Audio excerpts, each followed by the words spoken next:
بسم اللہ الرحمن الرحیم۔ صرف 4 ہفتے یا اس سے بھی کم مدت میں مشرکین کو 4 بڑے بڑے دھچکے لگ چکے تھے۔ یعنی حضرت حمزہ نے اسلام قبول کیا، پھر حضرت عمر مسلمان ہوئے، پھر محمد صلی اللہ علیہ وسلم نے ان کی پیشکش یا سودے بازی مسترد کی، پھر قبیلہ بنی ہاشم و بنی مطلب کے سارے ہی مسلم و کافر افراد نے ایک ہو کر نبی کریم صلی اللہ علیہ وسلم کی حفاظت کا عہد و پیمان کیا۔ اس سے مشرکین چکرا گئے اور انہیں چکرانا ہی چاہیے تھا، کیونکہ ان کی سمجھ میں آ گیا کہ اگر انہوں نے نبی کریم صلی اللہ علیہ وسلم کے نعوذ باللہ قتل کا اقدام کیا تو آپ صلی اللہ علیہ وسلم کی حفاظت میں مکہ کی وادی مشرکین کے خون سے لالہ ہو جائے گی، بلکہ ممکن ہے ان کا مکمل صفایا ہی ہو جائے۔ اس لیے انہوں نے قتل کا منصوبہ چھوڑ کر ظلم کی ایک اور راہ تجویز کی، جو ان کی اب تک کی تمام ظالمانہ کارروائیوں سے زیادہ سنگین تھی۔ اس تجویز کے مطابق مشرکین وادی محسب میں خیف بنی کنانہ کے اندر جمع ہوئے اور آپس میں بنی ہاشم اور بنی مطلب کے خلاف یہ عہد و پیمان کیا کہ نہ ان سے شادی بیاہ کریں گے، نہ خرید و فروخت کریں گے، نہ ان کے ساتھ اٹھیں گے بیٹھیں گے، نہ ان سے میل جول رکھیں گے، نہ ان کے گھروں میں جائیں گے اور نہ ان سے بات چیت کریں گے، جب تک کہ وہ رسول اللہ صلی اللہ علیہ وسلم کو قتل کرنے کے لیے ان کے حوالے نہ کر دیں۔ مشرکین نے اس بائیکاٹ کی دستاویز کے طور پر ایک صحیفہ لکھا، جس میں اس بات کا عہد و پیمان کیا گیا کہ وہ بنی ہاشم کی طرف سے کبھی بھی کسی صلح کی پیشکش قبول نہ کریں گے اور نہ ان کے ساتھ کسی طرح کی مروت برتیں گے۔ ابن قیم کہتے ہیں کہ کہا جاتا ہے کہ یہ صحیفہ منصور بن اکرمہ بن عامر بن ہاشم نے لکھا تھا۔ رسول اللہ صلی اللہ علیہ وسلم نے اس پر بددعا کی اور اس کا ہاتھ شل ہو گیا۔ بہرحال یہ عہد و پیمان طے پا گیا اور صحیفہ خانہ کعبہ کے اندر لٹکا دیا گیا۔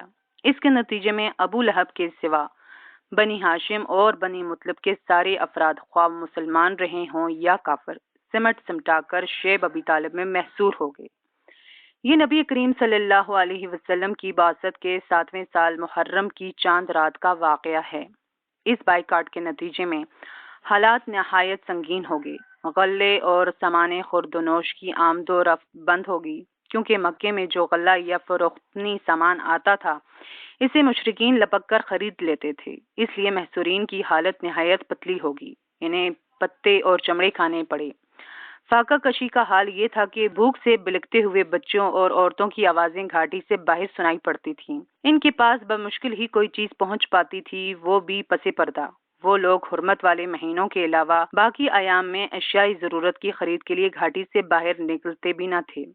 وہ اگرچہ قافلوں سے سامان خرید سکتے تھے جو باہر سے مکہ آتے تھے، لیکن ان کے سامان کے دام بھی مکہ والے اس قدر بڑھا کر خریدنے کے لیے تیار ہو جاتے تھے کہ محصورین کے لیے کچھ خریدنا مشکل ہو جاتا تھا۔ حکیم بن حزام، جو حضرت خدیجہ رضی اللہ تعالی عنہا کا بھتیجا تھا، کبھی کبھی اپنی پھوپھی کے لیے گیہوں بھجوا دیتا تھا۔ ایک بار ابو جہل سے سابقہ پڑا، وہ غلہ روکنے پر اڑ گیا، لیکن ابو البختری نے مداخلت کی اور اسے اپنی پھوپھی کے پاس گیہوں بھجوانے دیا۔ ادھر ابو طالب کو رسول اللہ صلی اللہ علیہ وسلم کے بارے میں برابر خطرہ لگا رہتا تھا، اس لیے جب لوگ اپنے اپنے بستروں پر جاتے تو وہ رسول اللہ صلی اللہ علیہ وسلم سے کہتے کہ آپ اپنے بستر پر سو جائیں۔ مقصد یہ ہوتا تھا اگر کوئی شخص آپ کو قتل کرنے کی نیت رکھتا ہو تو دیکھ لے آپ کہاں سو رہے ہیں۔ پھر جب لوگ سو جاتے تو حضرت ابو طالب آپ صلی اللہ علیہ وسلم کی جگہ بدل دیتے، یعنی اپنے بیٹوں، بھائیوں اور بھتیجوں میں سے کسی کو رسول اللہ صلی اللہ علیہ وسلم کے بستر پر سلا دیتے اور رسول اللہ صلی اللہ علیہ وسلم سے کہتے کہ آپ ان کے بستر پر چلے جائیں۔ اس محصوری کے باوجود رسول اللہ صلی اللہ علیہ وسلم اور دوسرے مسلمان حج کے ایام میں باہر نکلتے اور حج کے لیے آنے والوں سے مل کر انہیں اسلام کی دعوت دیتے۔ ان حالات پر پورے 3 سال گزر گئے۔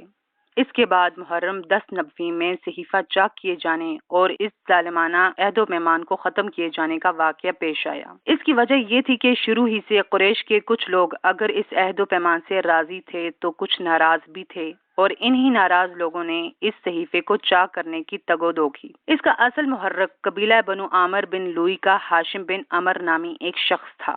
یہ رات کی تاریکی میں چپکے چپکے شیب ابی طالب کے اندر غلہ بھیج کر بنو ہاشم کی مدد بھی کیا کرتا تھا۔ یہ زہیر بن ابی امیہ مخزومی کے پاس پہنچے۔ زہیر کی ماں عاتکہ عبد المطلب کی صاحبزادی یعنی ابو طالب کی بہن تھیں۔ اور ان سے کہا، زہیر کیا تمہیں یہ گوارا ہے کہ تم تو مزے سے کھاؤ پیو اور تمہارے ماموں کا وہ حال ہے جسے تم جانتے ہو؟ زہیر نے کہا، افسوس میں تنہا کیا کر سکتا ہوں، ہاں اگر میرے ساتھ کوئی اور آدمی ہوتا تو میں اس صحیفے کو پھاڑنے کے لیے اٹھ پڑتا۔ اس نے کہا، اچھا تو ایک آدمی موجود ہے؟ پوچھا، کون؟ کہا، میں ہوں۔ زہیر نے کہا، اچھا تو اب تیسرا آدمی تلاش کرو۔ اس پر حشام متم بن عدی کے پاس گئے اور بنی ہاشم اور بنی مطلب سے، جو کہ عبد مناف کی اولاد تھے، متم کے قریبی نسبتی تعلقات کا ذکر کر کے اسے ملامت کی کہ اس نے اس ظلم پر قریش کی ہم نوائی کیوں کر کی۔ یاد رہے کہ متم بن عبد مناف ہی کی نسل سے تھا۔ متم نے کہا، افسوس میں تنہا کیا کر سکتا ہوں۔ حشام نے کہا، ایک آدمی اور موجود ہے۔ متم نے پوچھا، کون؟ حشام نے کہا، میں۔ متم نے کہا، اچھا ایک تیسرا آدمی تلاش کرو۔ حشام نے کہا، یہ بھی کر چکا ہوں۔ پوچھا، وہ کون ہے؟ کہا، زہیر بن ابی امیہ۔ متم نے کہا، اچھا اب چوتھا آدمی تلاش کرو۔ اس پر حشام بن عمر ابو البختری بن حشام کے پاس گئے اور ان سے بھی اسی طرح کی گفتگو کی جیسے متم سے کی۔ اس نے کہا، بلا کوئی اس کی تائید بھی کرنے والا ہے؟ ہاشم نے کہا، ہاں۔ پوچھا، کون؟ کہا، زہیر بن ابی امیہ، متم بن عدی اور میں۔ اس نے کہا، اچھا تو اب پانچواں آدمی ڈھونڈو۔ اس کے لیے حشام زمہ بن اسود بن مطلب بن اسد کے پاس گیا اور اس سے گفتگو کرتے ہوئے بنی ہاشم کی قرابت اور اس کے حقوق یاد دلائے۔ اس نے کہا، بھلا جس کام کے لیے مجھے بلا رہے ہو اس سے کوئی اور بھی متفق ہے؟ ہاشم نے جواب دیا اور سب کے نام بتائے۔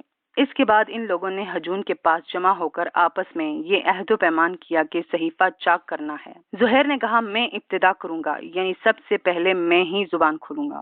صبح ہوئی تو سب لوگ حسب معمول اپنی اپنی محفلوں میں پہنچے۔ زہیر بھی ایک جوڑا زیب تن کیے ہوئے پہنچا۔ پہلے بیت اللہ کے 7 چکر لگائے، پھر لوگوں سے مخاطب ہو کر بولا، مکے والوں، کیا ہم کھانا کھائیں، کپڑے پہنے اور بنو ہاشم تباہ و برباد ہوں؟ نہ ان کے ہاتھ کچھ بیچا جائے نہ ان سے کچھ خریدا جائے۔ خدا کی قسم میں بیٹھ نہیں سکتا یہاں تک کہ اس ظالمانہ اور قرابت شکن صحیفے کو چاک کر دیا جائے۔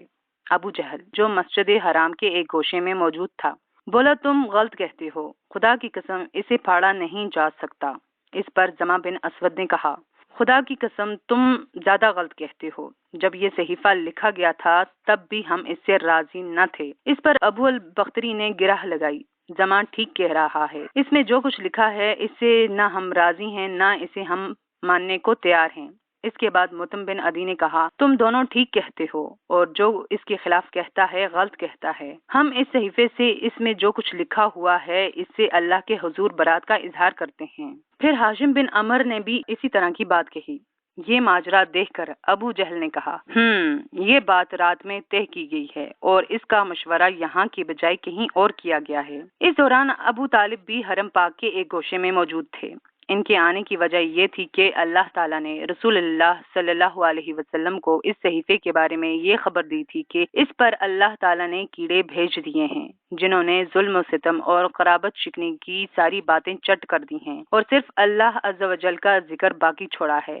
پھر نبی کریم صلی اللہ علیہ وسلم نے اپنے چچا کو یہ بات بتائی تو وہ قریش سے یہ کہنے آئے تھے کہ ان کے بھتیجے نے انہیں یہ اور یہ خبر دی ہے، اگر وہ جھوٹا ثابت ہوا تو ہم تمہارے اور اس کے درمیان سے ہٹ جائیں گے اور تمہارا جو جی چاہے کرنا، لیکن اگر وہ سچا ثابت ہوا تو تمہیں ہمارے بائیکاٹ اور ظلم سے باز آنا ہوگا۔ جب قریش کو یہ بتایا گیا تو انہوں نے کہا، آپ انصاف کی بات کہہ رہے ہیں۔ ادھر ابو جہل اور باقی لوگوں کی نوک جھونک ختم ہوئی تو متم بن عدی صحیفہ چاک کرنے کے لیے اٹھا۔ کیا دیکھتا ہے کہ واقعی کیڑوں نے اس کا صفایا کر دیا ہے اور جہاں جہاں اللہ کا نام تھا وہ بچا ہے یا کیڑوں نے اسے نہیں کھایا تھا۔ اس کے بعد صحیفہ چاک ہو گیا۔ رسول اللہ صلی اللہ علیہ وسلم اور باقی تمام حضرات شعیب ابی طالب سے نکل آئے اور مشرکین نے آپ صلی اللہ علیہ وسلم کی نبوت کی ایک عظیم الشان نشانی دیکھی، لیکن ان کا رویہ وہی رہا جس کا ذکر اس آیت میں ہے۔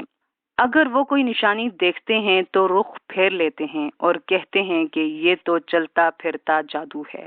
چنانچہ مشرکین نے اس نشانی سے بھی رخ پھیر لیا اور اپنے کفر کی راہ میں چند قدم اور آگے بڑھ گئے۔